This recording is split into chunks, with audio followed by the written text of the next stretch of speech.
Finally, welcome to the Morning Brief live right here on Channels Television. We're broadcasting from Lagos, the nation's commercial nerve center. I'm Jeffrey Uzoma. A lot of excitement for us right here on the show, and you will soon know why. It's a midweek edition of the show. Gentleman and lady, what's up? Gentleman, okay. I'm two men. I could take I said gentleman and lady. Maybe it came out wrong. Okay. Well, indeed, good morning. But the greater morning is inside of you, waiting to burst out. So it doesn't matter what's happening out there. Get up and go get your dreams, as I always say. Good morning and welcome to the Morning Brief right here on Channels Television. I am Bukola Koka. Tell them, Bukola. It's Wednesday, February the 21st. This February is just racing. And we're trying to grab February. Slow down, calm down. But hey, we're here for you. I'm Kaido Kikyodu. You know, I was driving yesterday. I do what I call while driving self-instruction. Yeah. In Nigeria, they say when you see something big pass you, you will know why I just said that, by the way. So I saw an SUV. I had to distance myself as much as possible. Right. Because I know how much that SUV costs. If I bash that car for any reason, but the audacity of tricycle riders, audacity of minibuses, I don't know where it comes from. I may be cautious, I may be able to afford a thing or two in that car. But these guys, with all due respect for the ones that drive well, I don't know where they have the audacity from. They just drive.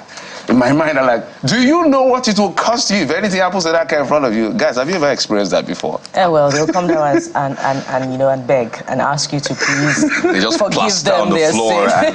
But it's important to raise that point. We had a conversation with the VIS. You know, just 2 days ago. Exactly, as the road safety corps as well, and other transport or road transport, operatives. And we need to keep drumming these things into their ears. The way they drive around sometimes. I'm talking tricycles. I'm not talking private. Private, we have our own. Yes, we can talk about that as well. But tricycles, the minibuses, and what we call downfall. Those are and the places that have bikes. The yellow buses and motorcycles. I think it's important for them to know that, man. This They're life is just fun. This year, Mr. Fashola says this year the target of the service would be the downfall buses. So we hope to see a lot of sanity, on Trunk B roads and on the expressway as well, if the service stays true to its word. Can I just say one prayer for you? May you have the audacity. No, really, because you need that audacity at the same time. May you have that kind of audacity as you go out today. Not to wreak havoc. No, not at all. But to do great things. Yeah, please have that audacity, but channel it right. Please, those of you who drive tricycle minibuses, you got to be careful. Some of the side mirrors of those things, of those vehicles, you see, side mirror, if you know the amount, the tires. There's a lot for Nigerians to get frustrated already, so we should, make it, emphasize it that the energy coming out of every Nigerian at this point in time should be a positive one, to help everybody get by the current difficulty. So caution is the key word right here, so be careful. Hey, but what do we have for you on the show today? One of the most impacted sectors following the free fall of the Naira occasioned by what is called the FX volatility is the manufacturing sector. Now, how impacted are they, and how much of the cost is transferred to consumers like us so that they can recoup their investment? The key players, they will join us to break down the details right here on the program. We're still talking about cost of living and the impact of economic policies. And to something that is very exciting this morning, language is a custodian of heritage and identity. So its preservation is key for transgenerational culture. As the world marks International Mother Language Day, those adapting technology to preserve our languages join us to explore their innovation, and we're excited about that. So get ready to dig deep. All of you abroad people, even though you're in Nigeria, but you're abroad, people, get ready to dig deep into your mother language. But that's not all we have for you on the show. Because, what's a world without music, guys? Exactly. It's going to be boring. I shudder to think what it would look or feel like. Really boring and perhaps really boring. Tasteless. So this morning, we'll be speaking with an artist who essentially curates life's experiences with meaningful melody to keep the African sound alive. Well, our guests, you find out on the show this morning. We're keeping it close to our chest, but that's not all. Remember that you can join us as well via X and WhatsApp. All you have to do is to post on X with the hashtag CTV Morning Brief, and we'll be right here to amplify your voice, as we always said. Send your videos, your messages to our WhatsApp number And as soon as we can verify them, we'll make sure that your voices are heard and whatever it is you're saying, that's the number. Don't call. Yet again, don't call, don't call, don't call. Just send your messages, send your videos. Our responsibility is to read it out. It's a community show right here. Guys, on a lighter note, yes. But it's mixed feelings for me, really. I saw a video, one of the eyewitnesses sent 2 videos, actually. Yes. And it was said to be from the venue of the primaries that took place in Edo State. Wonderful. Over the weekend. And this is what I saw in that video. So they start counting the people. You know, the lineup, right? So it's like 1, 2, 3, 4, 5, 6, 7, 8, 9, 10. And from 10, I hear 50. 50. 100.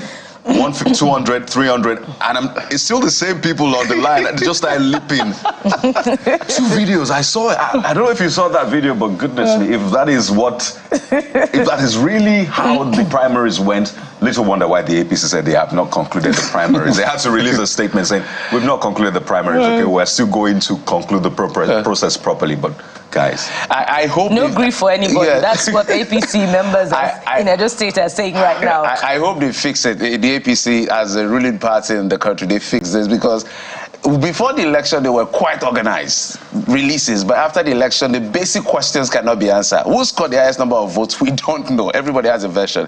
Who has the legal power to declare winner? We don't know. What was the right secretariat to declare those results? Every simple thing is a controversy all the way, but that's not what we're talking about, by the way. There's a lot to talk about. But we'll go on this quick break. When we come back, we'll bring you our top stories. Get ready. It's going to be exciting on the Morning Brief.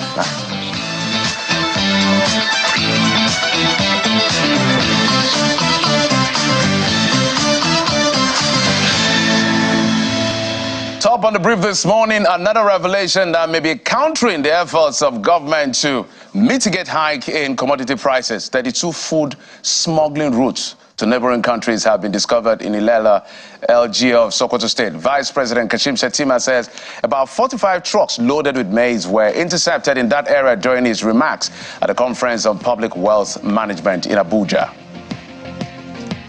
Just 3 nights ago, 43 trucks of maize, 45, not even 42, by course, being transported to a neighboring country.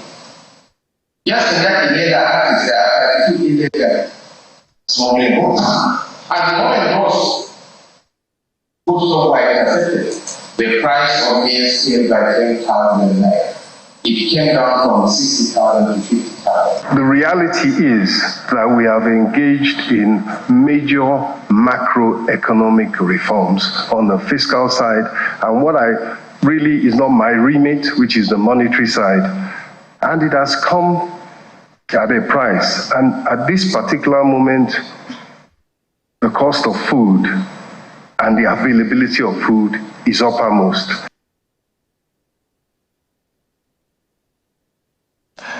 And the legislature is also on the probing of spending on public funds, especially the central bank's 10 trillion naira anchors borrowers program.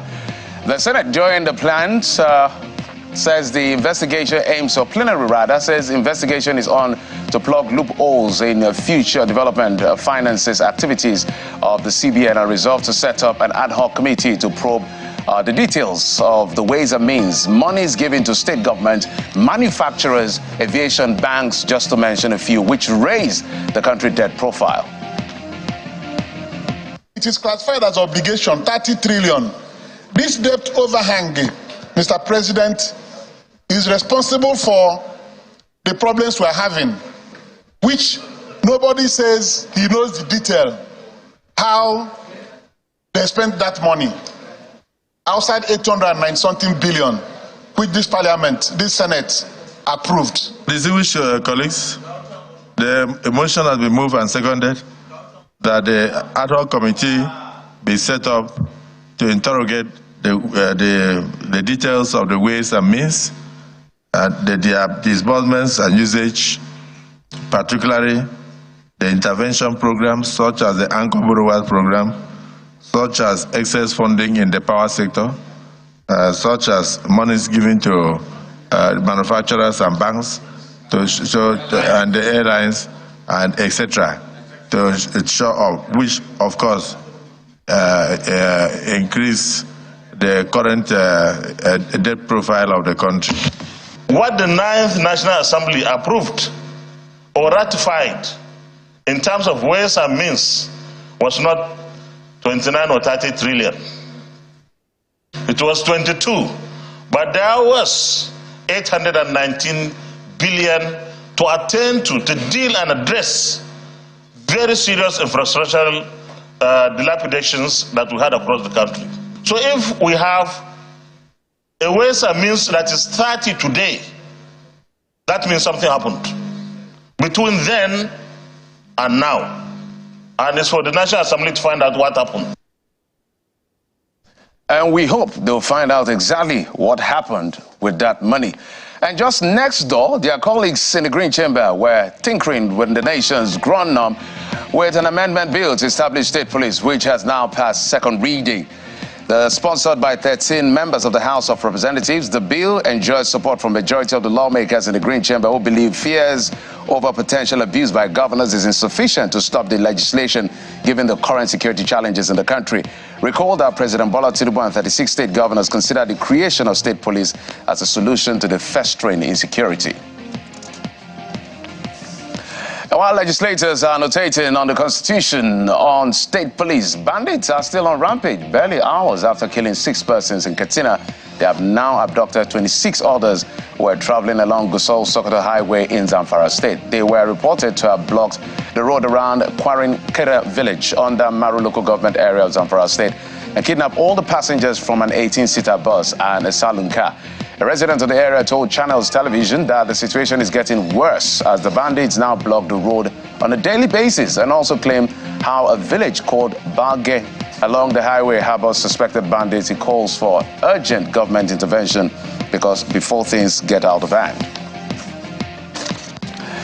And not to worry, the fears over supply disruption at fuel station is now an immediate history, hopefully, following the suspension of a planned nationwide strike by the Nigerian Association of Road Transport Owners. The association finally reached an agreement with the federal government and stakeholders after an initial deadlock, which led to tanker drivers suspending their operations and stop lifting of petroleum products amid the harsh economic environment they operate in. NATO members have threatened to shut down their operations all over the country beginning from Monday, which was 2 days ago, over the high cost of automotive gas, or that's the AGO, also known as diesel, which is used as fuel for their truck, so the movement of petroleum products around the country. After, consultation with all stakeholders, we have come to the conclusion that the strike will be called off, or had been called off. You see the president of NATO here. We also have other stakeholders that are here. All the issues they raised have been addressed. And I've also given commitment on behalf of government that going forward, whatever government is expected to do will be done. We'll keep our own commitments. And we've started paying some of the bridging claims that, they raised yesterday. And as we get more money, we'll continue to pay them. Even though we do not get what we want 100%, but at least there is some movement, and to look at the pains of the general public, Nigerians, everybody, and go back to normal work. Going forward, we will continue to negotiate with the marketing companies based on the economic reality.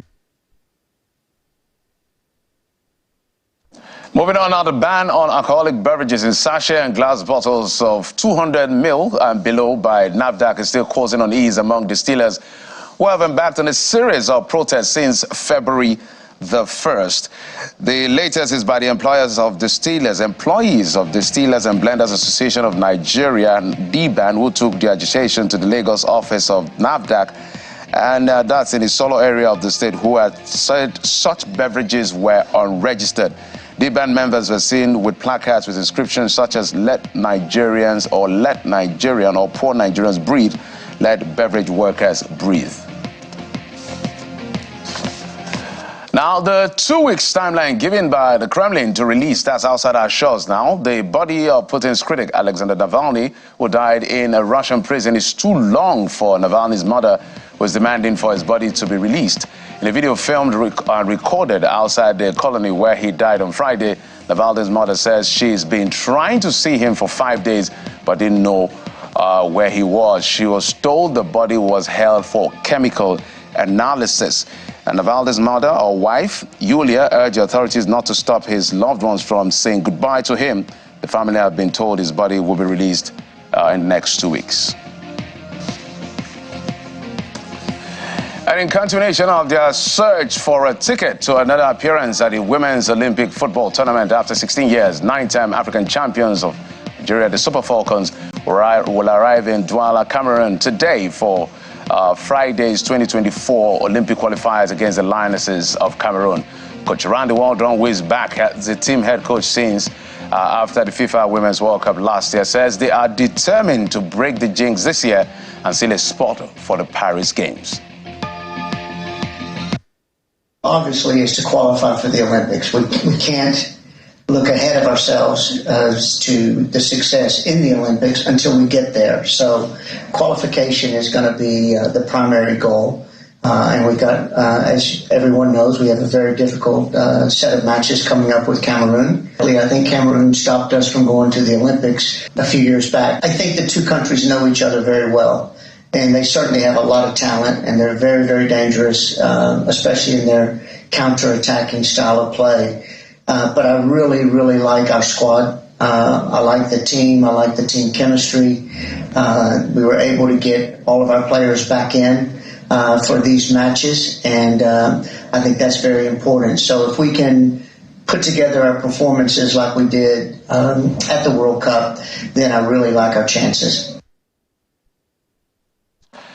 That's exactly what we've been tracking since yesterday, and some of the outlook for today on the program. Of course, there's a lot more coming. That's why Bukola joins me to tell us exactly what's been going on socials, because you're talking. I now take my technology with me. Technology. Jeffrey, Thank you so many stories to look at, but one that is significant is that, the bill on state policing has passed second reading. That was quick. And that was very quick. It's instructive that, there's now a consensus. Initially, there was a disagreement, over whether there should be a state police, but now there's consensus building to that effect, even at the National Assembly. But the National Assembly is saying that, the concern about the possibility of manipulating police by state governors should take the backseat, but it should also form part of the conversation. Yeah, exactly. As the bill passes second reading, such that when there is stakeholder engagement, there will be input on how to ensure that state police does not become a tool for manipulation in the hands of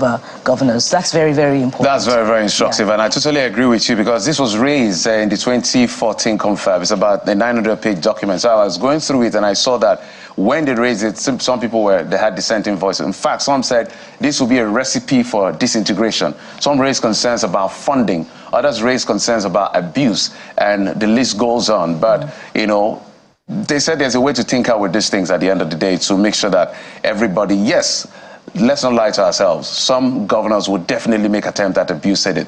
But let's see how it plays out eventually. So I agree with her totally with you to say that in being excited about the fact that let's get state police to decentralize security architecture so that we can secure our people much more better than we're doing right now, or better than we're doing it right now. It's important to look at all the variables. All the variables. All the variables, because the reason why people are concerned, they've seen what these governors can do even without having their own police. So giving them police, people are worried.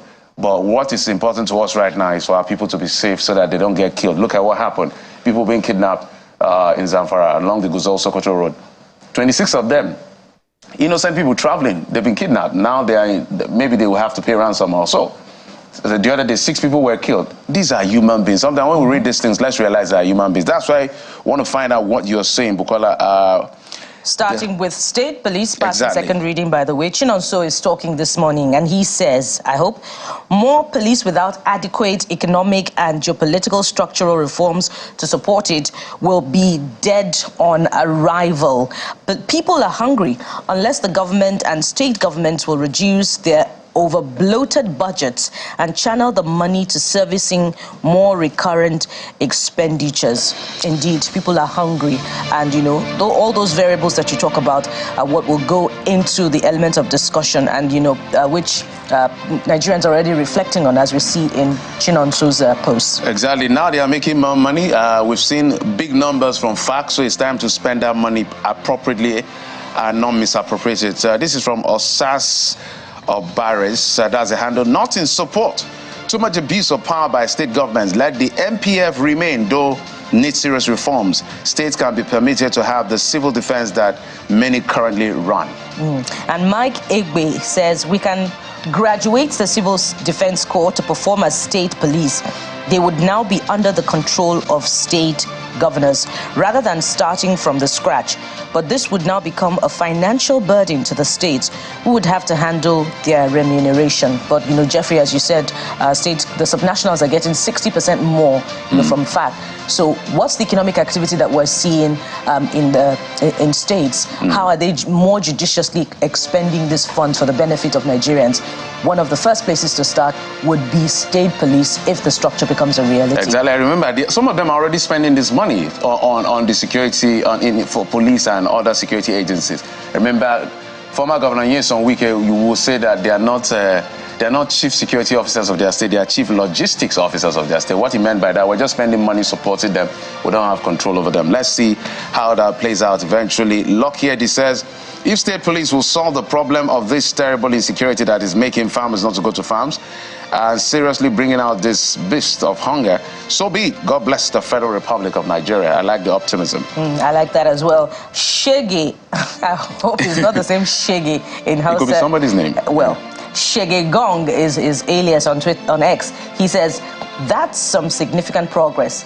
The establishment of state police could potentially enhance security and law enforcement at a local level. Jeffrey, you said something significant that, the former governor of Rivers State and FCT minister says they're only chief logistics officer because they're not in control. But curiously, sometimes they happen to be in control during elections. Yeah. So why that difference? So exactly. So I know that in the 2014 confab, they also proposed that in reform, the name is Shege, so I was told. Shege, okay. In the reform that they are proposing, they should remove the name force from the police. Nigerian police, maybe department or something, so that will take off that military, impression. We have Nigeria Port Authority. Those are military authority. If you ask me, those are just semantics. Force could be a reference to the character of the force. It could be subliminal in psychology, and it could have an impact without you knowing because it's below perception threshold, but it impacts you and your behavior. Whether force or not, we don't want a weak police outfit. Let's go to flood. There was flood. It rained the other day, and I think places like Abelegba and all of that, it was really terrible. I saw videos online, so we see what you're saying. This is coming from Black Angel. Say, Chai, why is there no working drainage system in Lagos? That's to Governor Sanwo-Olu and his team. What is the Lagos state government doing about this? Because flooding occurs every rainy season. How prepared are we for the flood that is to come every rainy season? It's a significant question. Bashir Abdul Hakim says, first rain of the year, many to come. The government needs to do something about drainage networks. I agree. That goes to every other Lagosian. Yes, government must do its part, but what are we doing? What's the nature of our own human activity? Are we clogging the canals and the drainage systems? We just must do better by ourselves while we also wait for government to do its part. All right, Bukola is actually saying dispose responsibly. Black Jewel says, I hope this thing occurring over and over will make our people conscious about waste management and not building in flood zone without proper mitigation. So that's coming from Black Jewel. Bukola. And the Oracle says the same flood, the Lagos commissioner was demolishing people's homes with fervency. Now we should ask him to fix this issue no less than 6 months as he has done the demolition and have secured the waterways. We do not need stories on why the roads, homes and neighborhoods are flooded. Sahito says we keep complaining about this whenever it rains in Lagos. do we really have a listening government in this country? And I stand for truth. I hope you do. He says, or they say, it looks even worse than when at Tokumbo Wahab started. So what were they demolishing houses for? So many places were flooded today. All right, we want to take as much of your concerns and, posts as possible. So we're racing through all of them. So let's go to the next one that has to do with the fall of the Naira. The Naira is getting to about 2,000 Naira per dollar, the way it's going. We hope it doesn't get there, but closing at 1,800 yes, in the evening of Tuesday. That's yesterday. I don't know what economic activity is really going on. I can see that really drives this. But anyway, you're saying concerns about the Naira. This is cool in Nigeria. The rates are becoming scary. Can we ever go back to this point again? Oh boy. Jimo Yahaya says, they say only when we use and buy Nigeria made that the Naira will be strong. How many made in Nigeria are we selling abroad? But charity begins at home. Are we buying made in Nigeria in Nigeria? The simple dynamics of economics is that whatever is demanded the most has the bigger value. That is what is exactly that's what's going on. It's not beyond what I just said. So if we want more demand for our currency, let's produce and support local manufacturing. And that's why we're going to talk about it today. And we should add also make in Nigeria so that we can buy made in Nigeria. But how much are we making in Nigeria? All right, Samuel says Naira will rise again. Can I say an amen? Amen. Simple. I like that. Simple. Yeah, simple. The guy cannot kill himself. Let me just say my own. It's as simple as that, Bukola. Well, West Para is asking a question. Why Naira they allow dollar bullion? Oh, I like the humor. I like the humor. Nigerians will always make, something out of nothing. All right, Biochemist says, Naira and London Bridge have one thing in common. I don't know what it is. It's getting higher. Falling down. Falling down. Okay. Okay. Sheriff Chevy Enterprises says, I will suggest CBN cancel the Bureau de Change first and secure every dollar transaction goes through the bank alone. On that end, I understand what he's saying. Some people disagree with that one. On that end, people are also saying that, we have a supply issue, So let's just take TJ Communication Hub. It's getting worse. I used to say that word. For those of you who are not Nigerians, when we say, it's an African term actually, it's getting worse. It's just getting worse. That's what it's trying to say. Let's now go to the big one. Cement manufacturers and the federal government agreed to drop cement prices to 7,000 Naira. That number is still high, if you ask anybody. We were buying cement for less than 3,000. Now you go in the morning, you buy for 7,000. You go in the evening, you may have another 100 Naira. So this is God Pekin Way Nom says 7,000 is still too expensive. Cement importation should be permitted in the interest of the masses. The people lack competition. That's why they feel this entitled, which is why we talk about the fear of oligopoly in sectors like cement manufacturing. We need to get more players in that space. Absolutely. And John Ogbole is asking a question this morning. He says, are we technically saying there is now a subsidy on cement? If not, with the price dropped to 7,000 Naira, who pays the difference? Or are these companies shortchanging Nigeria arbitrarily? This should be investigated. I think I like that perspective. I didn't see it coming because even the power sector, they are saying we need to remove subsidy. So are we not now allowing market forces to play this space? I don't know how this is playing out because tomorrow we don't hear things like under recovery because monies were being paid that we didn't know. So let's be clear on what this agreement really means. What does it really mean to agree for 7,000 Naira? Absolutely. Who pays the difference? Absolutely. Let's find out. You recall I was asking yesterday, what's the nature of the intervention that the manufacturers are waiting for on the federal government for that it would impact on the reduction? So perhaps that's the subsidy that Ogbole is asking Let's about. do a quick run on this one. When you Michael says cement at 7,000 is still expensive, they should reduce the cost drastically to possibly 4 to 5K. Max for 50 kg, I guess. Yeah, and James Magnus Jr. says, very expensive. I think the border should be open for us to import cement. The limestone they're using, they get it here. And they know building a house cement is needed from the starting to the finish. All right, that's sad. So those are the things you've been saying on X. Please also talk to us via WhatsApp. We would like to read your comments as well. And that is where we're going to start from, with what is happening in the manufacturing sector. We've been talking to consumers a lot. It's now time to talk to the guys who give us or supply us this product. That will be our next conversation on the program. Join us again.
The market over the past 6 months, even between when we prepared the budget and today, the market has destroyed the naira. And talking about EFCC going to arrest some bureau de change operators,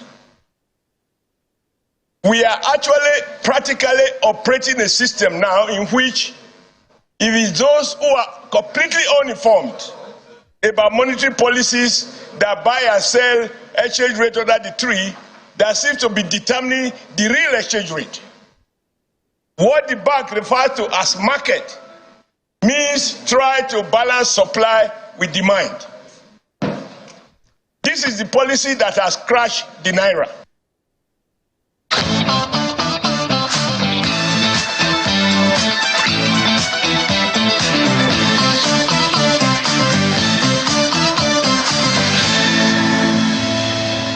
Welcome back. It's now time to have that very important conversation. You heard the other day that the Minister of Works had a meeting with cement manufacturers to, bring down the price of cement to as low as 7,000 naira from where it was racing to. We're still unclear as to how that will happen. But we're going to expand the conversation beyond cement manufacturers to the entire space called the manufacturing sector, which is why we have our guest joining us from our Abuja studios is the president of the Manufacturers Association of Nigeria, Mr. Segun Ajayi Kadri. Mr. Kadri, thank you so much for coming on the program. Thank you for having me. I can imagine what it is right now for you, or I may not be able to imagine. Let me be sincere, because I'm not a manufacturer. What it means for you to run a business, given how expensive things are in terms of the cost of input, the FX issues, and all the gamut of challenges you're facing. So maybe you just give us an overview of what it takes to be a manufacturer right now. Sincerely, how hard is it to be a manufacturer right now in Nigeria? Okay, so thank you again for having me. To start, I'm not the president of MAN. I'm the Director General of the Manufacturers Association of Nigeria. Right. And to answer your question directly, it is difficult. I think that is the best way to put it. The manufacturing sector is not insulated from the challenges that confront the economy.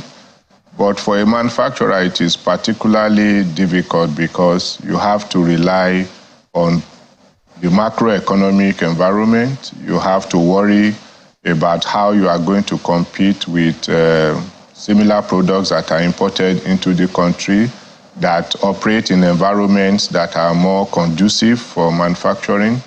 You also have to meet your obligations to your employees, pay your taxes, and generally plan for growth. So in a situation where you are your own local government, you practically take care of all the infrastructure that you need to operate as a manufacturer, power, water, the roads for your logistics, and even have to worry about the value chain, sourcing your raw materials, that is those ones that are available locally, and then ensuring that those who do wholesale and retail your product are also able to move it in the market in the face of reducing disposable income and general anxiety, insecurity across the country. So as a manufacturer, it is a particularly difficult time. It's been difficult over the years, but now I think the situation is dire. And for a manufacturer, most of them are actually considering whether it's worth the while to engage in this business. Now, Mr. Kadri, I imagine that you and members of your association are concerned about the free fall of the Naira right now, particularly because you need to access it, perhaps for the purchase of raw materials, which is another conversation. But one question that many Nigerians are asking now is, what economic activity at the moment is responsible for the free fall of the Naira against the dollar? I wonder if you're just as concerned, and if you can place your finger on it, what's your own theory as against so many things that we're hearing from commentators? So I think it's a historical issue, and it is not actually in anybody's best interest to try to localize the challenge to a particular thing. I think historically, we've not minded our domestic economy. We have not promoted domestic production. There is no way that you are going to control the exchange rate. You are going to have a positive rate if you don't produce locally. So I think the challenge we have is that we demand what we do not produce. And so our Naira has to continue to pursue the dollar, and we are never catching up. So what I believe is the challenge is that our domestic production is weak, and we have not taken adequate measures to be able to promote domestic production. No matter what policies you adopt, if what you need is available in dollar, if you rely for your daily living on what is imported and sold in dollar, there is no magic that will allow you to be able to have an exchange rate that is positive. So I think so many other theories may arise. There are issues of round-tripping, hedging against the Naira, and so on and so forth. But if there is no high demand, the prices will not rise. So I think it is just for government to make a strategic choice to deliberately promote domestic production of the things that would normally require dollar for. And I'd like you to just follow up on that with this, with response to this question. So, cement, for example, which is like the biggest one in the news now, coming off that meeting which the federal government had with manufacturers, and the resolution from that saying, well, the price of cement will now come down to between 7,000 to 8,000 naira. Whether or not people are buying it at that price is another kettle of fish. We understand sometimes these things can take a while. We hope it wouldn't, because a lot is dependent on that. But I'd like you to speak to this point. So we stopped importing cement over a decade ago, literally. And the idea behind that was, let's produce in-house and hopefully drive down the costs, provide jobs here, boost our manufacturing sector. But the major challenge of these manufacturers that are now domiciled here is literally import related. They say that the FX is a major challenge. Import duties is a major issue. So we've seen the price of cement from just over 1,000 naira over 10 years ago to 13,000 naira or even more. Hopefully that reduction will come into play. So does it really make sense if we say we've stopped importing cement, but really we're importing a lot of things, from the raw materials to the equipment and the rest. Have we really stopped importing cement for that case, that is?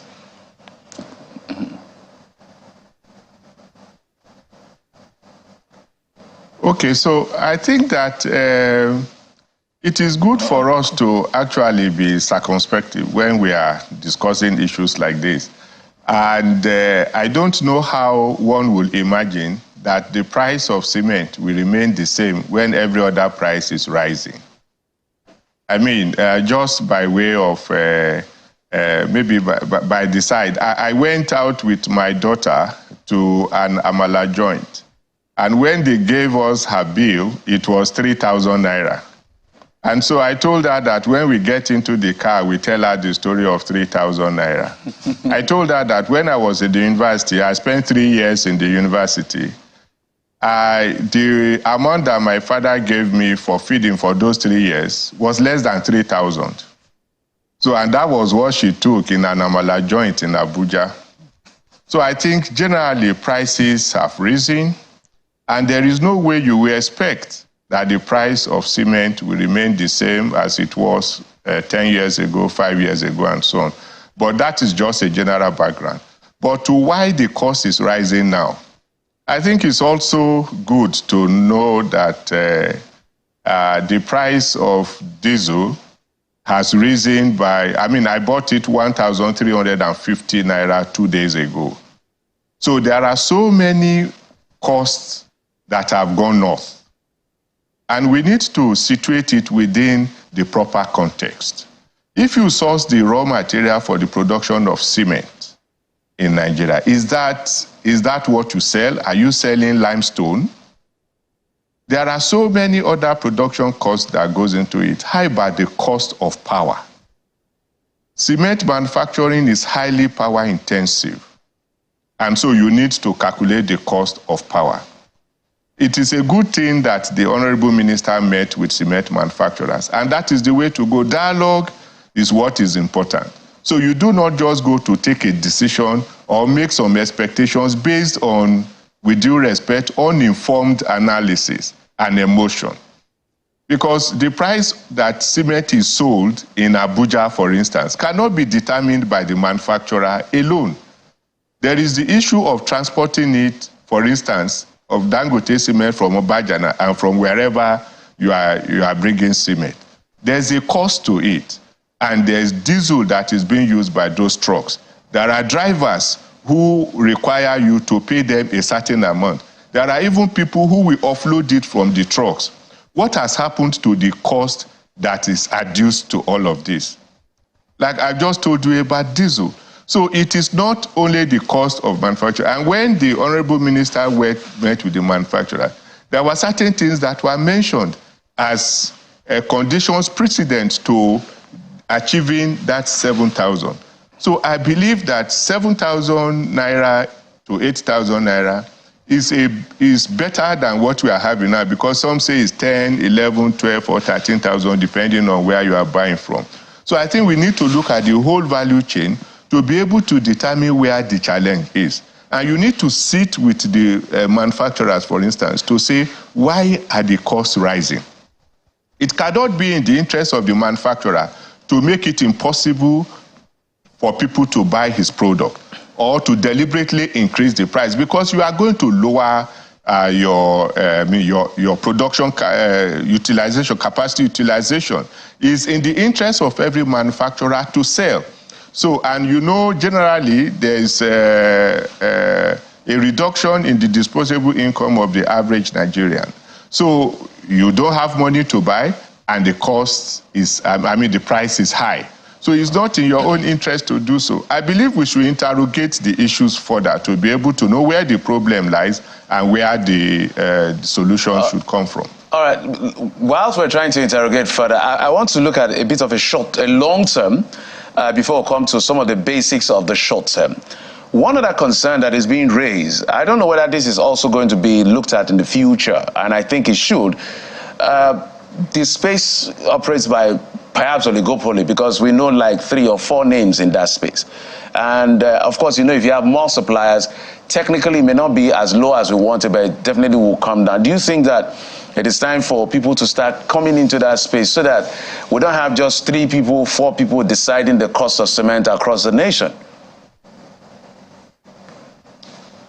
Well, I think there are many sides to it, like we've said. 4 major producers, one cannot say is enough because, I mean, the more the merrier.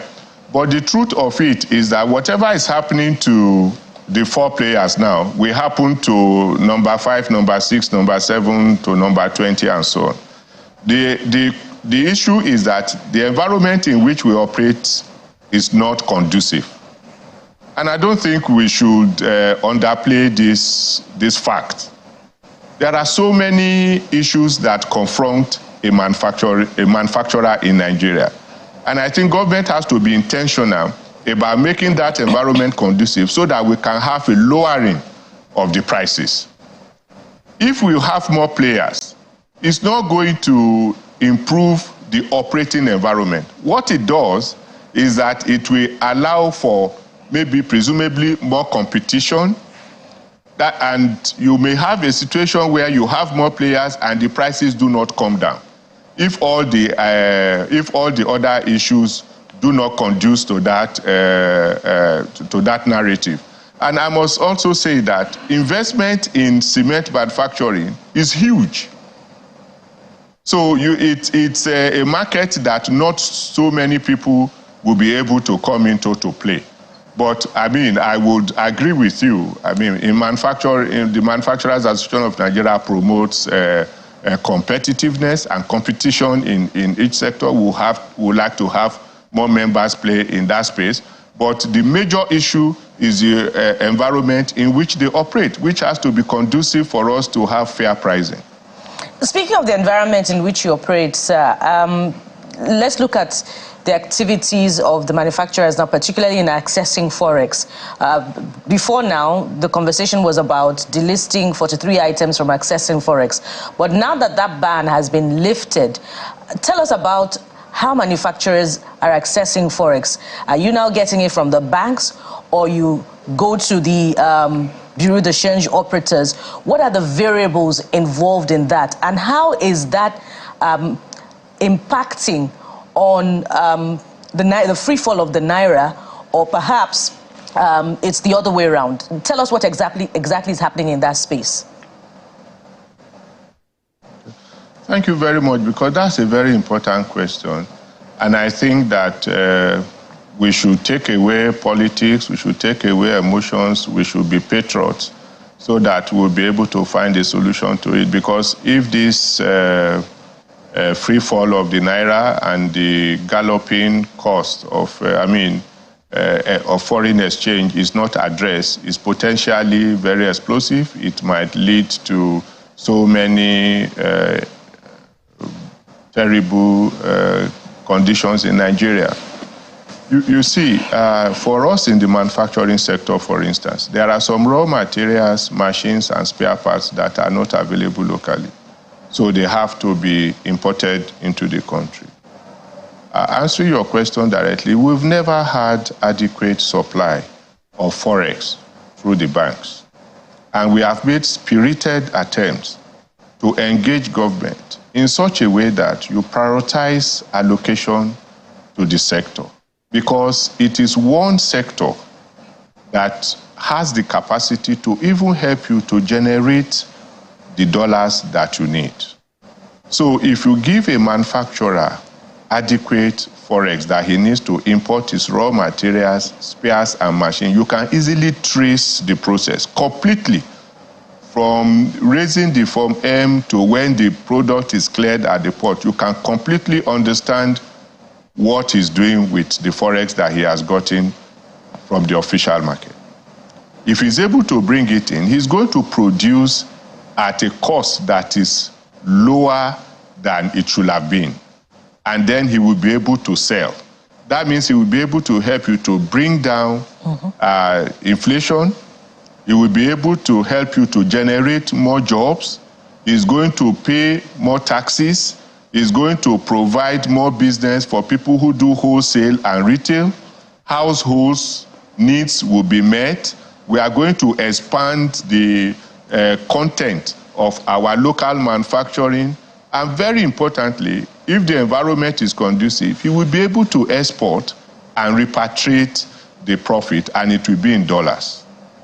So that the cost is rising is a very, very serious matter for the manufacturing sector. Not only this, the rate at which our imports are calculated is quite worrisome. In the last 3 weeks, we have seen a 60% increase in the calculation of our import duty. So now it is being done at 1,600. I think it will go to 1,700 and 1,800. These are things that you imported, having in mind a conversion of maybe 950 naira. You can imagine what will happen when you have imported the raw material and you take it to your factory and you are producing in an environment where the disposable income is going down. It's not only this, you also have gas. Right. That is still calculated in dollars. So, and we have one of the highest prices of gas in the world, between 8 to 9 naira. So if you multiply that by 1,600, you can imagine how a manufacturer is going to fare when power is not available in adequate supply. Now you are resorted to the use of gas. Gas itself is becoming unaffordable. And not to even talk of the issue of diesel, which I have earlier on mentioned. So you can see in all directions, you are being constrained. Right. And it doesn't augur well for an economy that aspires to be an industrialized nation. So that is how impactful the skyrocketing cost of Forex is to a manufacturer, but Mr. who naturally has to respond. Yes. Pardon me, and I think just to follow up, this conversation has brought up that age-long dichotomy. The manufacturer-producer wants to, as much as possible, maximize profit. You know, business is not charity. You're putting a lot of money.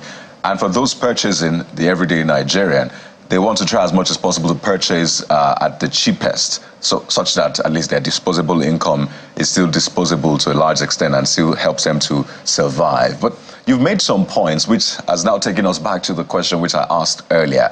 And that question is predicated upon, the suggestion that how about we even start importing? And I think that point was made particularly about cement. The cost of gas, you said it's FX determined, so that's some sort of import. The import duties, FX determined as well. The raw materials for some imported, the equipment for some imported. So to a large extent, we're still import dependent. And that is pushing up the prices, the cost and eventual prices that people purchase these things. And my question again to you is, do you support that notion that maybe we should open our borders, import these things so that the prices can at least come down for the average Nigerian? So we're back to that question, because the Nigerian out there, they want to go to the market and at least purchase these things cheaper than what it is today. Okay, I don't think it will be a wise decision for us, except we want to perish the thoughts of industrializing our economy. But of course, we recognize that you shouldn't hold the people hostage. And so we should not allow prices to go northward. But I think what we have not completely agreed on is the fact that the manufacturing environment has to be conducive for you to be able to achieve industrialization. I don't think it is a wise thing to just import everything. To become an import-dependent nation means that you will have an economy that is not sufficient, is not self-sufficient. You won't have resilience as a nation. And what are you going to do about employment? For instance, if you import everything that you need, that means you will be shutting down effectively the manufacturing sector, and there will be unemployment together with the social implication and the tax implication for government. So I believe that it is the environment we must focus upon for us to make it conducive. In those nations you are importing from, they didn't leave their manufacturing sector without promoting them. So how are you going to develop as a nation?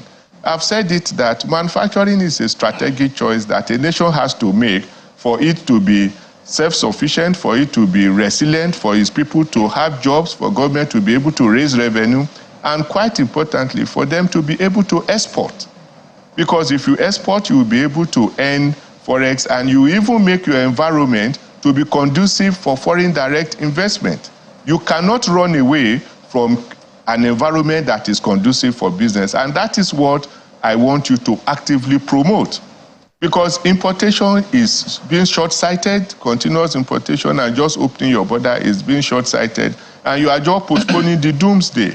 So I believe that we need to be mindful about measures that can be taken. Yes, short-term measures to alleviate the suffering of the people, absolutely on point. It makes a lot of sense. But we need to be mindful about the long-term implications of the measures that we take. If you are going to open your borders and allow all manners of goods to come in, you also know that other nations are strategizing. If I were a country watching Nigerian economy and I say you open your borders, I will do dumping. I mean, I can promote the manufacturers in my country, pay them the balance, and then just allow them to flood the country. When you kill all the industries that are here, then you can raise your prices. That's a strategy that has been used to erode some of our subsectors in the Manufacturers Association. But I think it is a choice that we have to make, and this can only be successfully done if you engage the stakeholders. It is good for government to sit with us and discuss essentially how we can get out of this situation. All right, Mr. Ajayi Kadri, that's the very point I want to come to. Let's simulate that moment where you want to sit with government. So assuming this is a moment where you want to sit with government because they are listening. From the manufacturer's point of view, in about 1 minute, if there were 3 quick things you want to put on the table for government to do as quickly as possible, because we're looking at forex, we're looking at interest rates, we're looking at environment, we're looking at power, the variables are many. What exactly would the manufacturers be telling government to do right now to help the economy and help manufacturers supply things at a more affordable rate right now? Freeze the rate at which you calculate the imports of raw materials, spares, and machines. That is number 1. Number 2, also freeze the rate at which you calculate the gas price. As a matter of fact, there's no reason why we should be paying for gas in dollars, and it is too high. It is way, way, way too high, one of the highest in the world. Another thing is you need to improve on security, because even those raw materials that we saw, that we get locally, with the farmers, and logistics is becoming a challenge. Additionally, you should remove the price verification portal, because it's making companies to shut down. They are not able to import those raw materials. I think if government does this, and of course, opens new windows for us to source our credit at rates that are not lower and that are not higher than 5%. I think these are very quick wins that government can do that can lower the pressure that is upon the manufacturing sector. All right, just before I go, at the moment, where do you get your FX from, manufacturers? Is it BDCs or banks? A quick one. Where's the fastest route to get your FX? It's BDCs. It has always been. We have never gotten from banks. They give you less than 20% of what you need, which is a joke. It has always been Brody change and other means. Therein lies the problem. We get it now. Mr. Segun Ajayi Kadri, the Director General of the Manufacturers Association of Nigeria. Thank you so much for coming on the program and for your insights. We hope that the government listens and things get better for manufacturers. Of course, if it gets better for you guys, it trickles down to all of us. Thank you for coming on the program. Thank you for having me. It's a pleasure. And well, there's a lot. In fact, I have to go and watch that conversation again, because it said a lot of things that sometimes I did not know was the situation. But we'll switch gears when we come back after this break to that question about indigenous languages, what exactly are we doing today about it? We'll tell you. Join us again.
Figures vary. Some say over 500, some say over 300, but there are hundreds of indigenous languages in Nigeria. Which of them do you speak?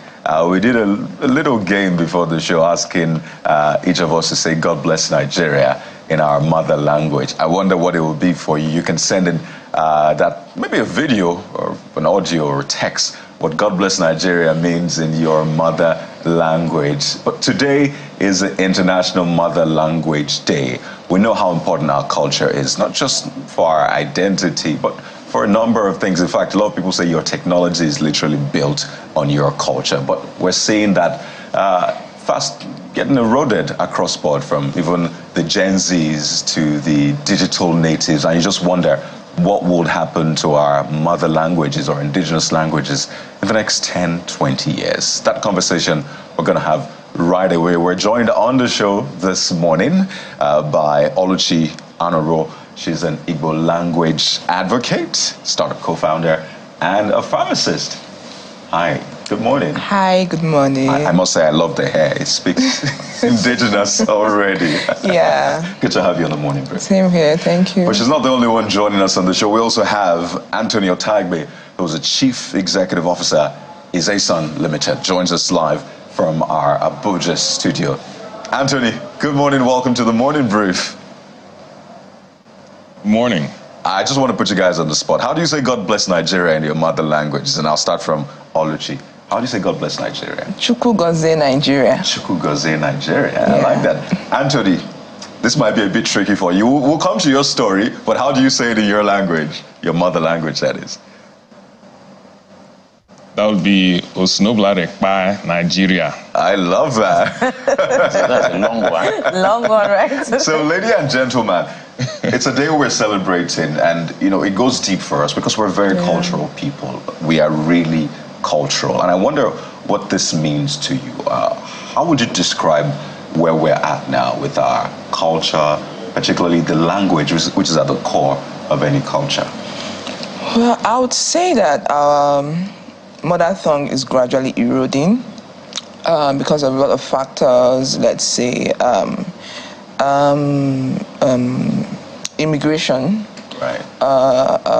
You know, I don't know currently if it's still part of the in public schools, if languages is still a compulsory thing for you to do. I remember back then when I was in secondary school, we had to learn your own mother tongue and then another Nigerian language. Right. That was my first exposure to learning Yoruba, and I would have loved to learn more, but you know, I just had to drop it and focused on learning Igbo. So I think, and then also the fact that our grandparents, their generation is gradually declining. And I mean, I lost one of the, why I can speak my dialect. I'm from Imo State, Owerri particularly. So why I can speak my dialect is because I grew up with my grandma. She's late now, by the way. So it really helped me a lot. Even my mom, I can say she's jealous that I speak better than her. Like, she's amazed at how well I speak my language. So yeah, I think those are one of the factors that are affecting the fact that I think that our mother language, if care is not taken, is gradually declining. Interesting. And Anthony, I'll come to you because you're doing something quite interesting with technology, with an app helping Nigerians, children, adults to learn their mother language. But I'd like you to tell us your story, because a lot of Nigerians will hear you speak and think, he's got that accent. He probably doesn't understand his mother language. But you've proven us wrong. So tell us about what inspired you to come up with that idea to preserve our mother languages. Well, Kayode, as you rightly said, I have an accent because I was born and raised in the U.S. But that's pretty much what informed my view as far as why I decided to create or start this company, Izesan Limited. I was basically the only one in my family that couldn't speak our mother language or our mother tongue. And so there was often, many times, whether it be in family gatherings or things like that, I would be the one left out trying to understand what my parents are saying, what my sisters are saying. And at a certain point, I just got fed up with that and said, you know, people, you know, are asking me, where are you from? You know, wherever you go. And I'm saying I'm Nigerian, but I can't even identify. I can't speak the language. I feel like an outsider in my own home. So when I got to about age 17, 18, I decided to set out on a journey to learn the language, my language, which is Esan, from Edo State. And it was very difficult because there weren't any resources out there. At the time, if you Googled Esan language resources, you would barely see anything. And I said, okay, well, it was a very big challenge to learn it on my own because I had to just basically speak to my parents, call my grandparents in the village, just go through Herculean efforts to try and learn this obscure language. And I wanted to make it easier for my contemporaries, people just like myself that were in the diaspora. But then I found out later on that this problem is actually a very big problem in Nigeria as well. And so I think it's a great opportunity right now because we're at a crossroads as a people, as a country, to try and see how we can recover ourselves. I think it's really an existential crisis that we were finally confronting. And so I'm very excited that we're taking note of celebrations like today. Well, Mr. Otagbe, your accent is distinct. I'm just going to quickly ask this before I go to my main question. I want you to clarify. Was it an intentionality on the part of your parents to impress it upon you to speak your native language, or it was just a personal resolve? It was definitely a personal resolve. Like I said, I was motivated based on my personal circumstances, being the only one in my family that couldn't speak the language. My sisters had the advantage of actually spending time, about 3 years in Nigeria when they were young. And so that was, when they were in the village, they were able to, get exposed to the culture and learn the language naturally. Whereas my own was sort of more clumsy, banging my head against the wall, trying different techniques, So yeah, it was a very, very personal goal. And that's remarkable. So with IZESA, the process of learning the language has been digitized, so to speak. So it speaks to now the ability to be able to measure the acceptance level of our local languages by this generation. So what can you say about that acceptance level since you started IZESA? Well, I can say that as a people, I think collectively we understand that this is a problem. We love to gather around and talk about how bad things are in the country, how we're, sort of losing our ways. So we all collectively understand that this is a problem. We understand that this is an issue. But I think the greater challenge now is sort of galvanizing that political will and support to be able to really change the culture, I think, essentially, is what we need to do. Because we're an English-based society and we have a colonial past. But how do we forge forward and ensure that the future reflects our past? And we have to have the courage to face that. And I think, the government has made great strides in this regard by passing the National Language Policy in 2022, which mandates that children from primary 1 to primary 6 should be taught in their mother tongue. I think this is a great step forward. So gradually, we're seeing the light, and it's a great time. Let me come to you, Oluchi, on this particular issue that he raised. When it comes to learning, unfortunately, because of what they call neo-colonialism or colonialism or where we're coming from, people measure your level of intelligence maybe because of how you speak or how you don't speak. So sometimes somebody doesn't express, if one doesn't express himself quite well, the person may be wise, but because can't articulate, they may just downplay the level of intelligence that's coming from that individual. So do you also agree that if we start making some of the subjects we learn in schools, including mathematics, because I wonder how Chinese and all of these people are so great at what they do without using English, do you think it's going to help us, be at par and even go greater than what we have across the world? Because Nigerians are really doing well. Maybe we can do better.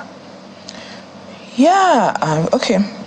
First of all, the first part of your question, I think, yes, subconsciously people judge, especially people who didn't grow up in Nigeria, such as Anthony. Yeah, they judge them based on, I wouldn't say their intelligence, I would say the authenticity of them being African or coming from where they are. So I can remember back then in school, I know someone that she came back to Nigeria to do a postgrad program, but then again, I think I was also guilty because I kept questioning indirectly the authenticity of her being an Igbo person, because when she spoke, I'm like, oh, so you can speak Igbo? I'm like, it was a pet peeve for her, like, I'm Igbo, I'm Nigerian, I can speak Igbo, interestingly. So yes, I think we subconsciously judge people that, oh, okay, she's not deep-rooted enough. In terms of what is happening, or the second part of your question, I think incorporating language in schools so far, it's not very efficient, in my opinion. It's trying, is a right step in the right direction. It's trying, but look at me.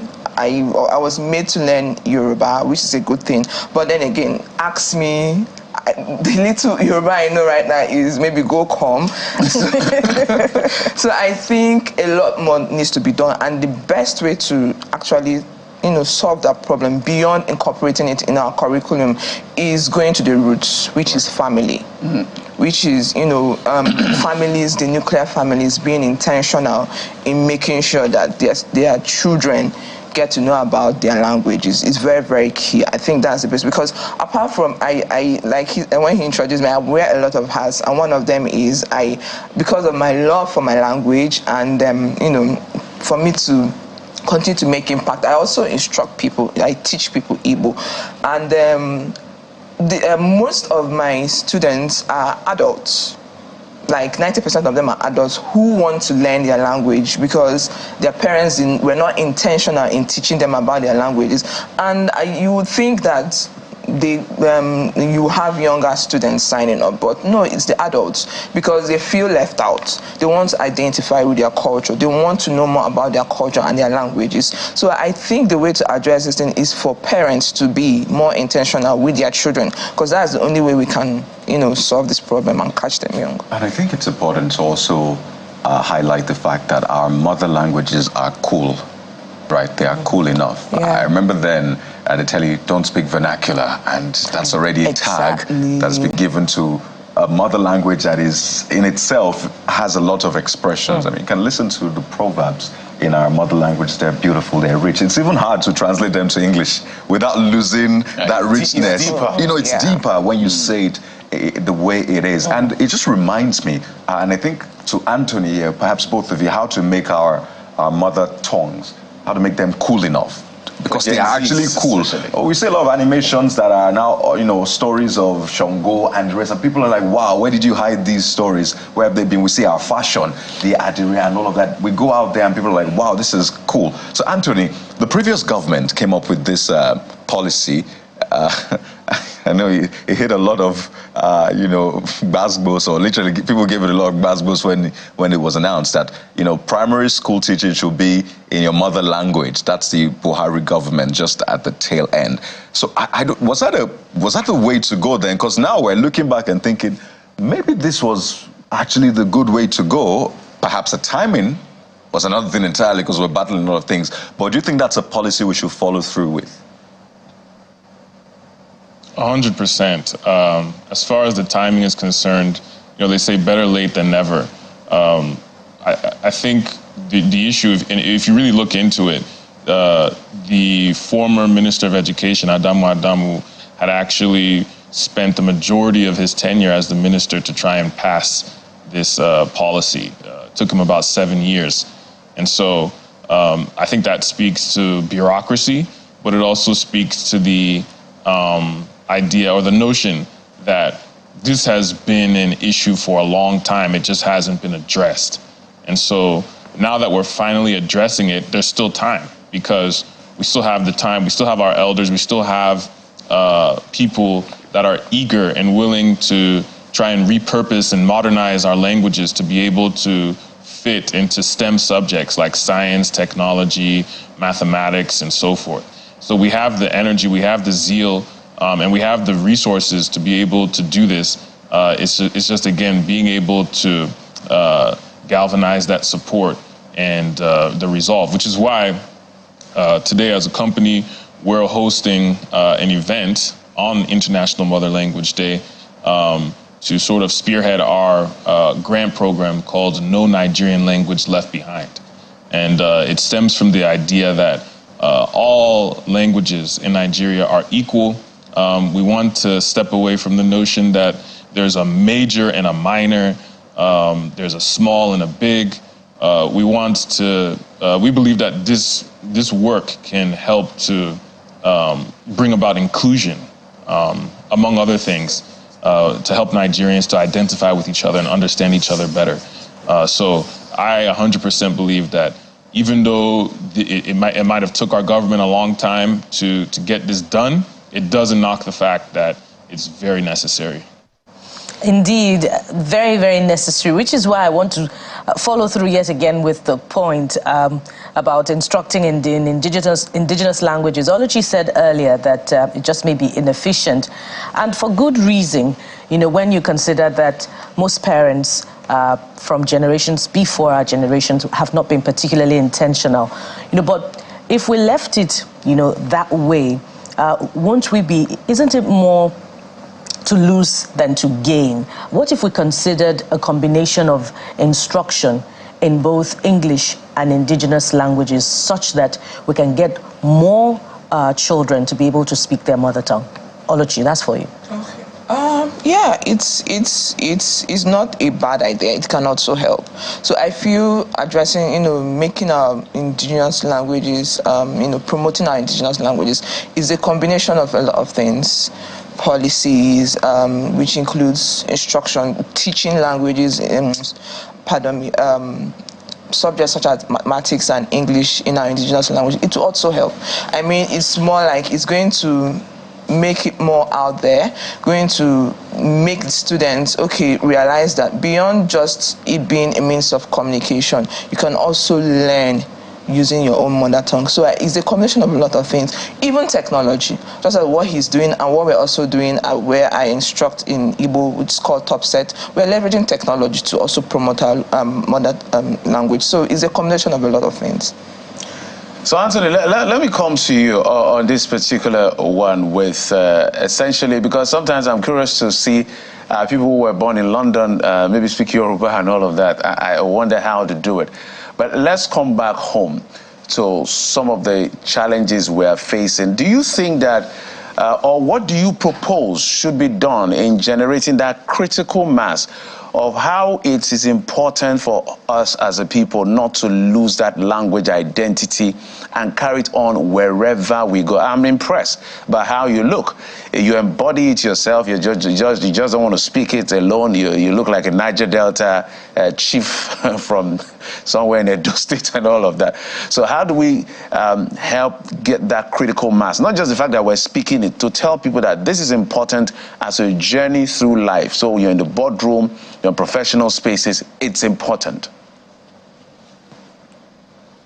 I think that's the biggest question, is how do we get our youth, the next generation, to understand that our culture is paramount. It's a question that I think me and my team seek to answer every day. And one of the ways we try to do that is to meet young people where they are, which is online.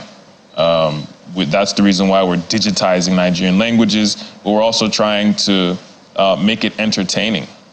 We use animations, we use cartoons, we use music. And really the idea here is to make them see that our languages aren't fossils to be sort of observed in a museum and you just kind of look and say, oh, wow, that's how things were back then. It's supposed to be a living and breathing thing that can change as time goes on, and it's a part of you.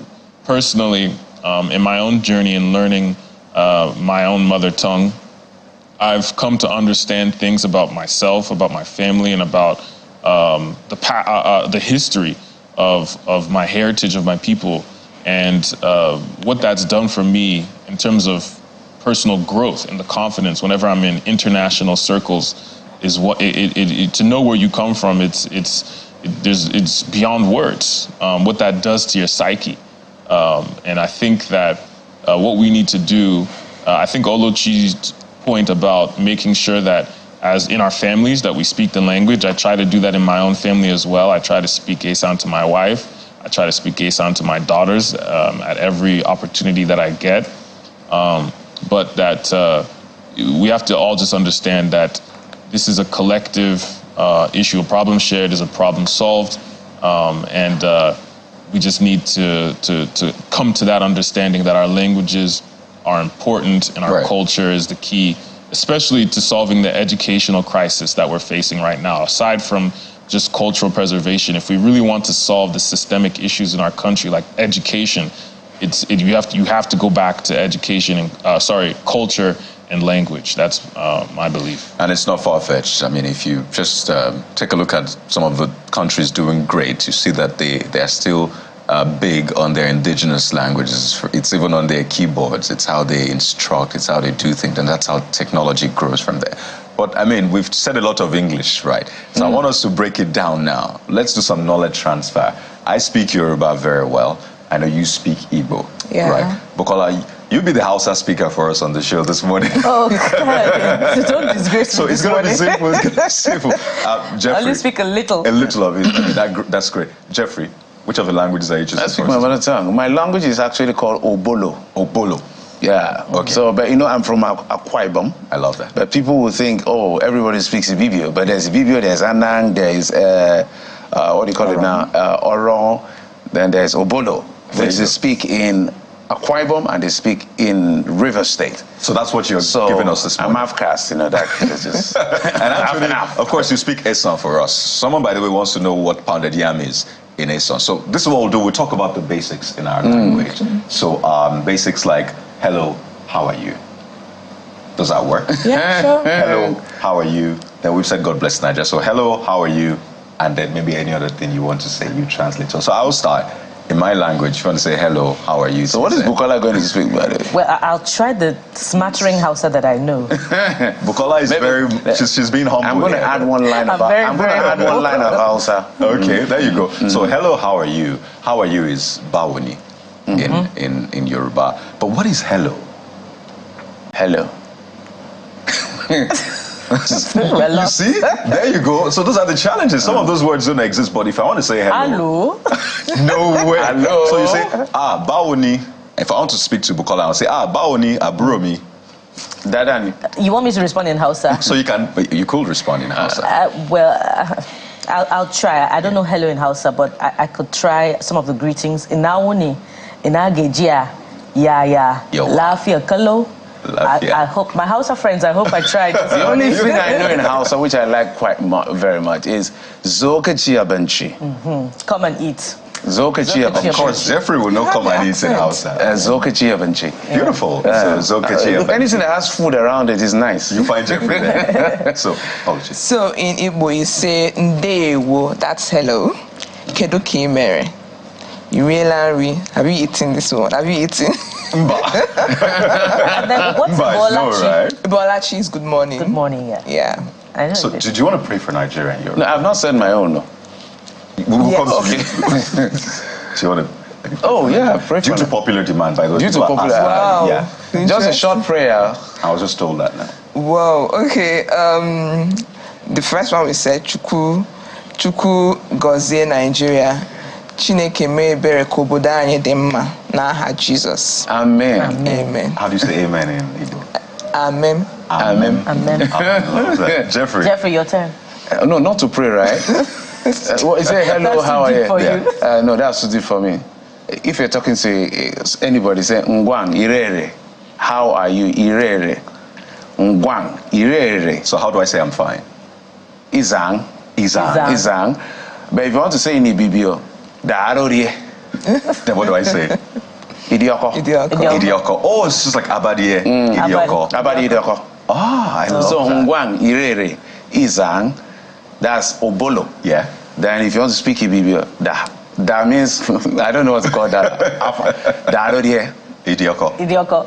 Idemfo. That's what does that mean, by the way? How how's your body? Are you really good? Yeah. You know, these languages are deep. It's not just how are you, it is how is your body. Yeah. It goes deeper than just how are you. Anthony, we're coming to you now. By the way, someone wants you to say pounded yam. I want to eat pounded yam in your language. But you could start with hello, how are you, then I want to eat pounded yam. All right. So to say hello in Esan, that's do. To say how are you, that is bodjaye. You want to say I want to eat pounded yam, you'll say melmelema. I almost said he say whatever. Beautiful. And I think Anthony is just a perfect example how your accent, your background shouldn't limit you in any way. You should always go back to your root, and we must commend both of you. I like what you're doing, making our languages cool enough, and I love the way you're wearing it like a badge. So let's tell the people as well. So we had said, and our producer is on us, so please, so that we'll keep our job. Our producer has said, and we are also saying to you, please, send the videos of how you say, what's that again? Hello, how are you? Or God bless Nigeria. Yeah. In my language, is Awazigbana Nigeria. I don't know how you say it in your language. Awazigbana Nigeria. So what do you say? Very short one, just as simple as I've said it. Send it to WhatsApp, and the number, we're going to scroll that number yet again. So as much as possible, let's see. Or you can just write it on X. Just right there. Let's see whether we can read your language. Hashtag CTV Morning Brief. Kari. There you go. I mean, we could go on and on. So I should add the languages I've learned to my CV. I don't just speak English, Yoruba, Pidgin, by the way. That's another important language. I now speak Obolo. Obolo. I speak Igbo. I speak a little bit of Hausa and Esa. Kayode, do you speak Egba? I speak Egba, Bawa. So for, no, just not one word Egba. I did. I tried this morning. Smooth sail. Egba is a color under blessed in Nigeria. Well, so for Mr. Otaigbe, that's an added job description for you to help us be able to speak some of those sub-dialects of our main language. We hope that will be a component my language, of Izesa. My language also has sub-dialects. So the generality, they call us Andoni, but the language is called Obolo. The people are Obolo people. So I will need a chieftaincy title for this. Ladies and gentlemen, we have to thank you so much. Obviously, we're having too much fun on this particular conversation. Anthony Otaigbe, as CEO Izesa, thank you so much. I wish you the very best. I know it's a big day for you. Thank you for your time, and I wish you the best with the work you do with Izesa. Thank you so much. As well as Onuchi Anoro, Igbo language advocate, thank you for your work and for this that you're championing. Wish you the best always. Thank you for having me. And I must comment about that hair. The hair, yeah. So we say it's very African magic. Like, thank you. No. There you go. That's a conversation on our indigenous mother language. So you have to outro this segment with your language, please. So Eshegoni, which means thank you. Amakpadawa. We're returning. We're returning in a moment. Stay with us. It's a morning brief.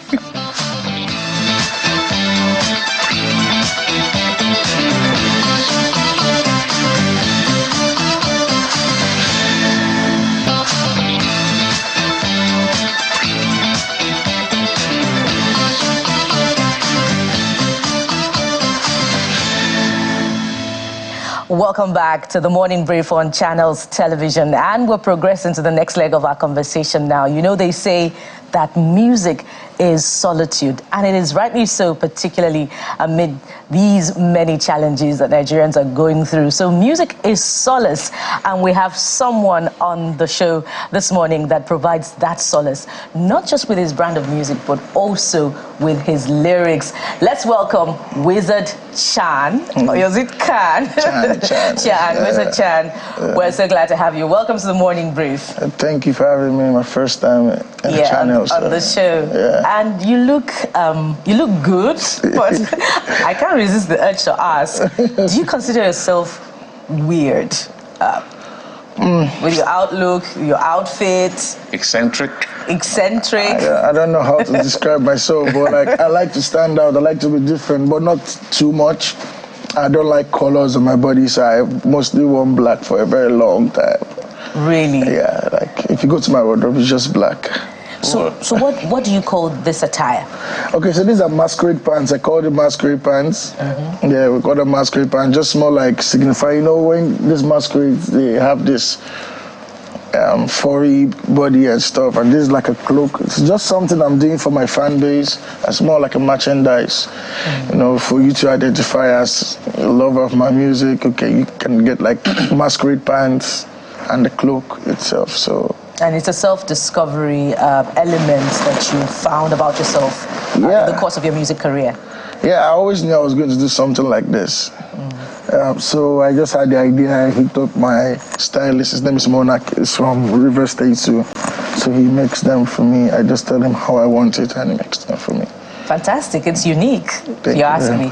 So let's talk about your music now. I had cause to listen to some of it the night before today, and I was wondering, do you do reggae? Is this reggae, or is this a fusion of Afro jazz with reggae? So describe Wizard Chan's brand of music. I think for me, my music, it doesn't have any like boundary. I don't like to box it. I do acknowledge the fact that my vocals are reggae-like. You know, when I sing, they sound like a reggae artist. But like, there are so many elements I infuse, and I really do not have one genre per se. That's why most people tag me as alternative. Yeah, so like I fuse it with a lot of things, down to my local style of music, down to hip hop, to Afrobeat, everything possible. For me, music is like expressing myself at the moment. So, you know, we humans, we have different feelings at different points in time in our life. So I feel like you can't tell me how to feel, so how to express myself in like a certain way.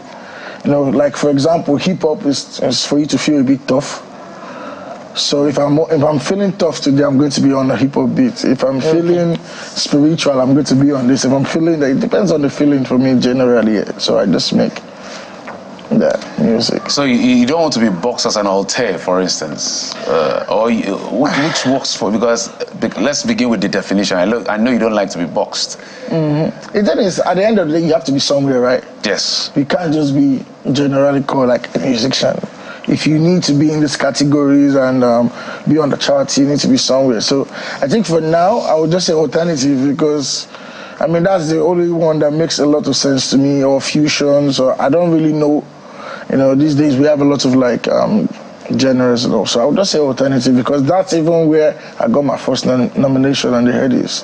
How comfortable are you in that space? I mean, so far it's nothing weird, so I'm cool.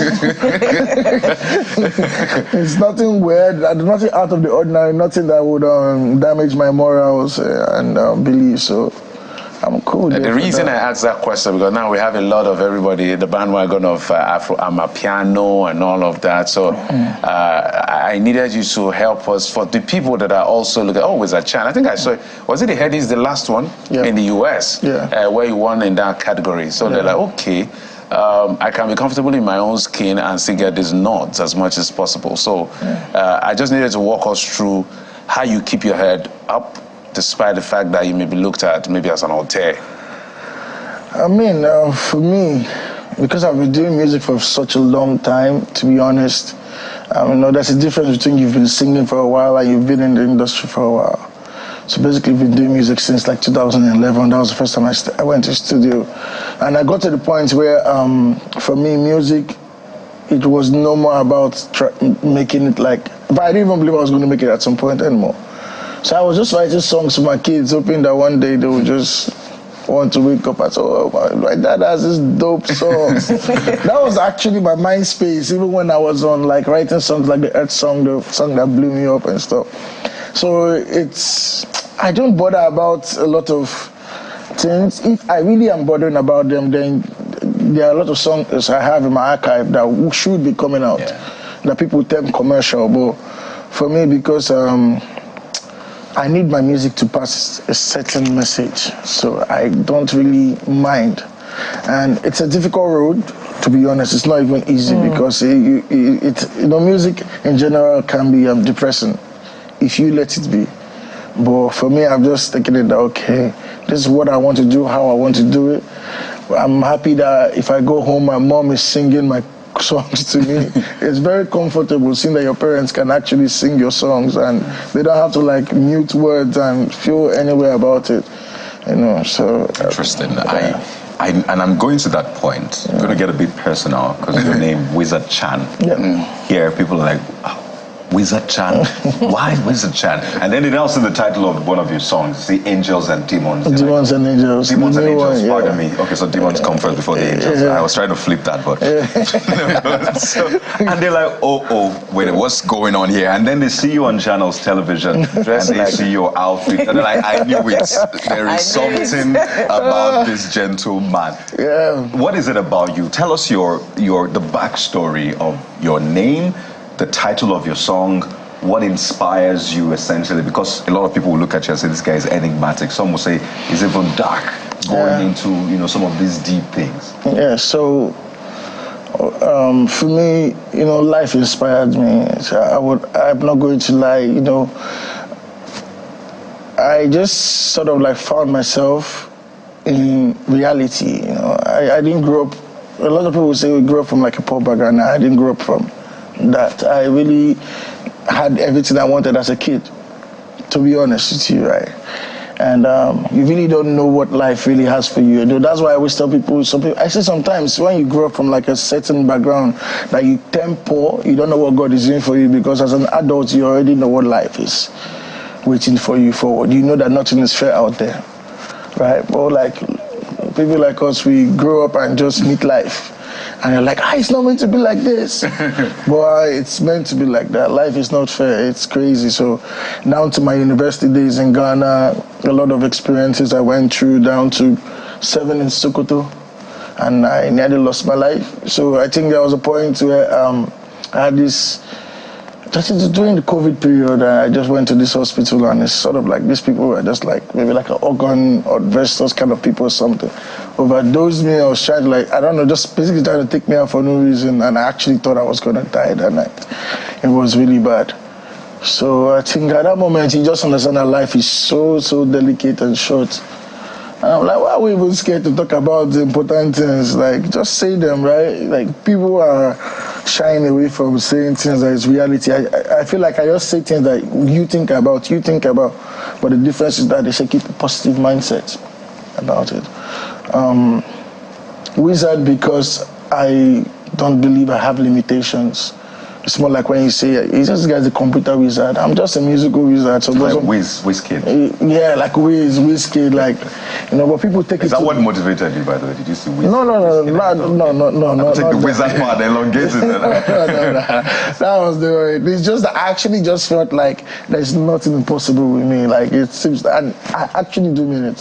When it comes to music, there's actually nothing impossible with me. Like, so I get it done either way. So. Yeah, my branding, it's just me. I've always loved black. My dad always complained, hey, why you always say looking like who's good for burial?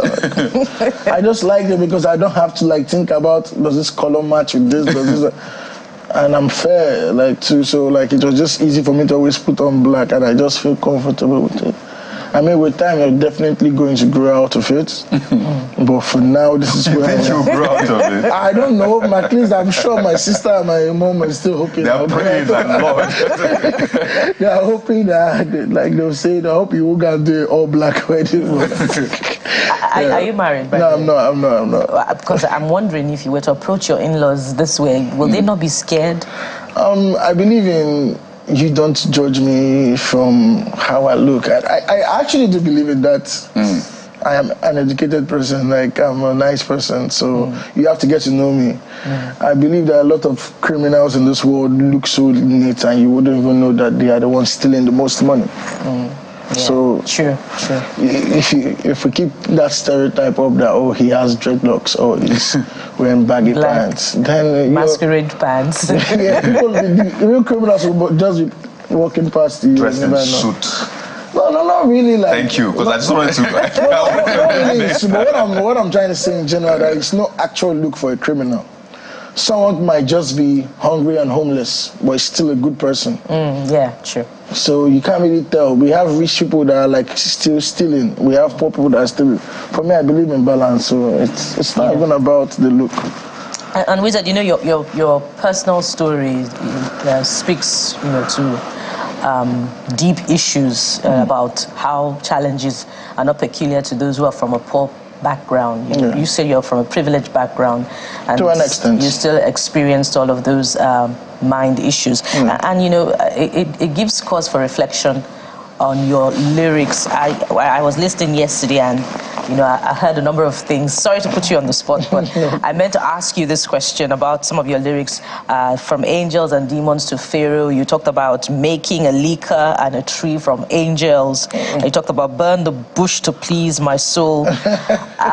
What are you trying to say from those lyrics? Are you talking about substance use? So demons and angel is talking about everything that we all here experience. It's basically saying the bad side of a human and the good side of a human. So everybody tries to be good until someone messes with your peace.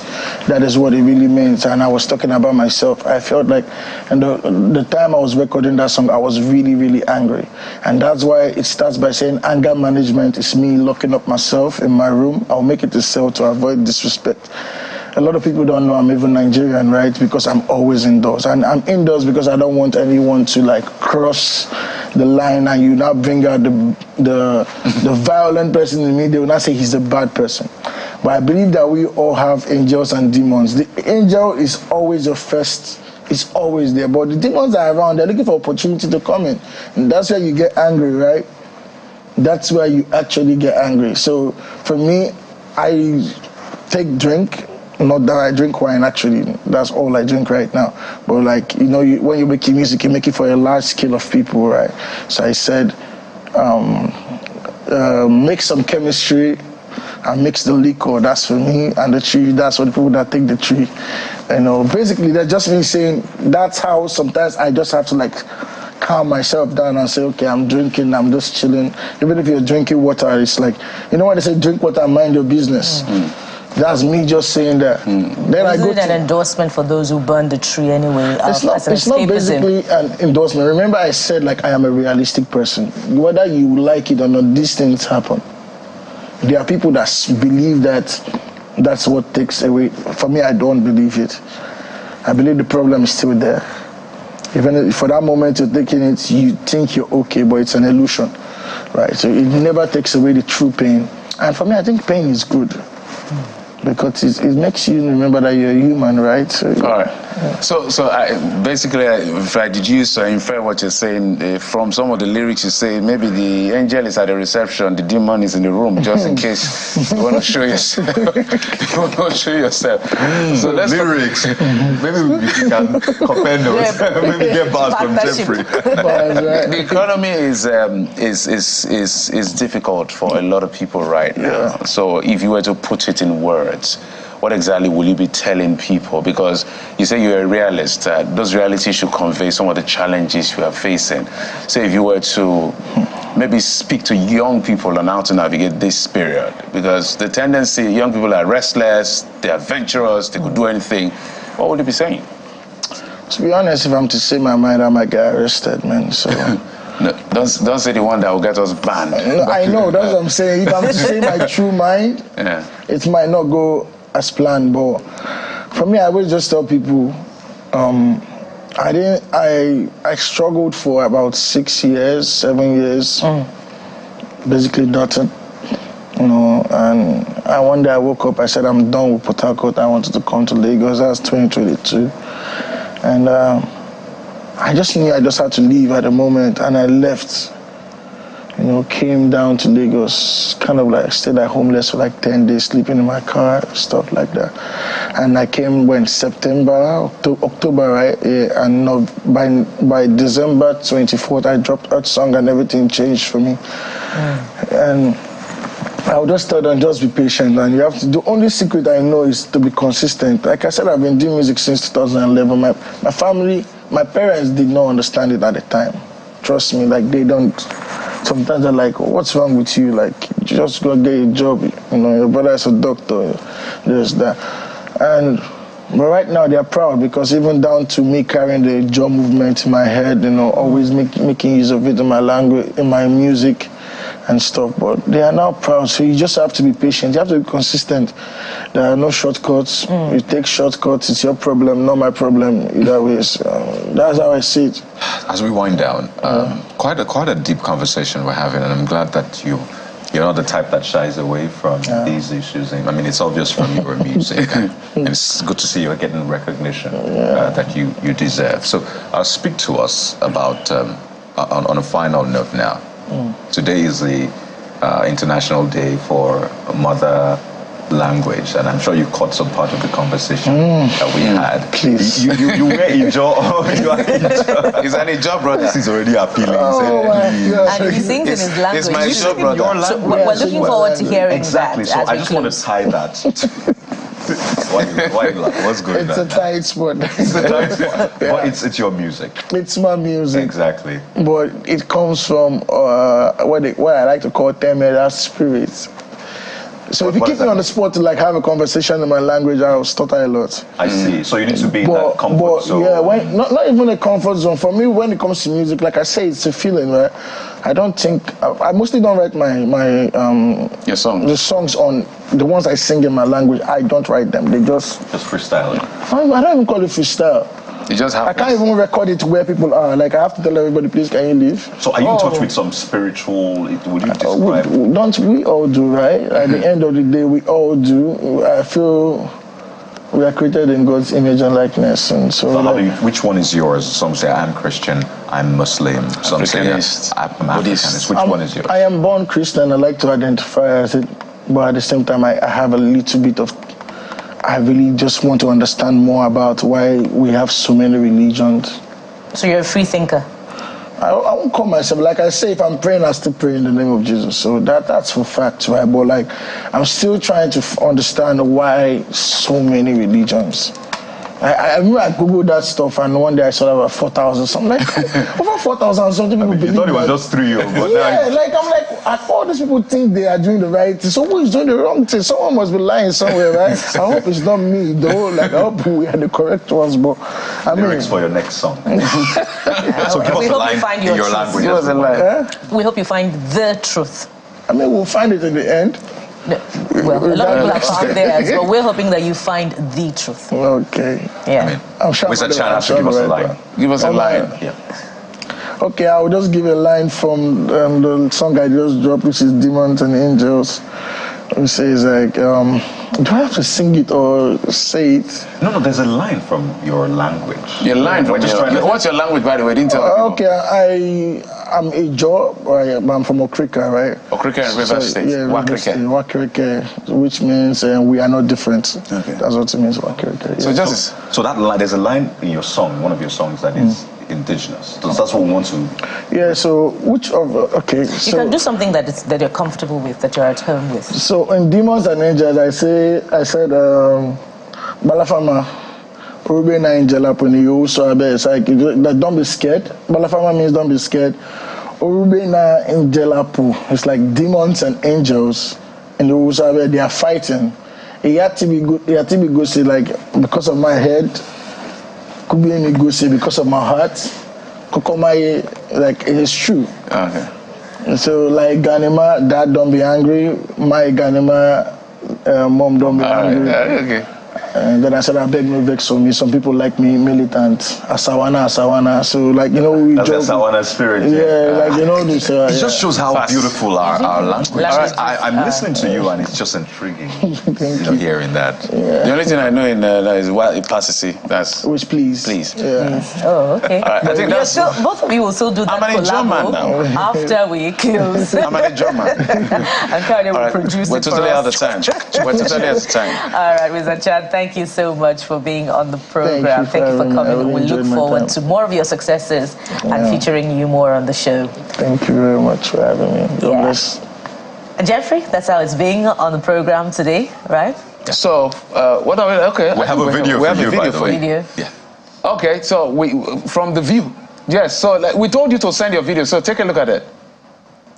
In Hausa, sannunku ya kuke Allah ya albarkaci Najeriya. Ṣàlàfíà Roji, báwo lára rẹ̀, ṣé ó jíire?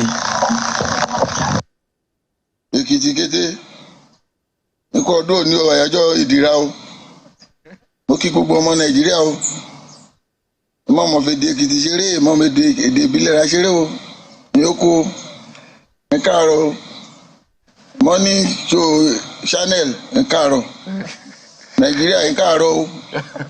Ikú àsìkò yìí o. Bó ti ṣe lélẹ́lẹ́ ọtí àdá o lórúkọ Jésù. Oyintari, Nigeria Motimi, Befiela. I am an Igala by tribe. In Igala language, if you want to say God bless Nigeria, say Ojoki Denyonyi Nigeria. I love it. I love it. Awesome. Awesome. Awesome. Maybe, I don't know what the producer has to do, but maybe we have to populate this and play it again later on. I know there are more maybe videos another coming show. in. Yeah. So keep sending it and hashtag us on CTV Morning Brief. Send it to us. And you may never know, tomorrow we'll just have a segment for these languages. So let's explore. We talked about it. So thank you so much for your time and company. I'm Jeffrey Uzoma. Yeah, thank you so much. We'll be back again tomorrow. I am Bukola Koka. Eshegonyo, Uluwayo Buku, Nigeria. I'm Kayode Okiki. I was Igbananyi. No doubt,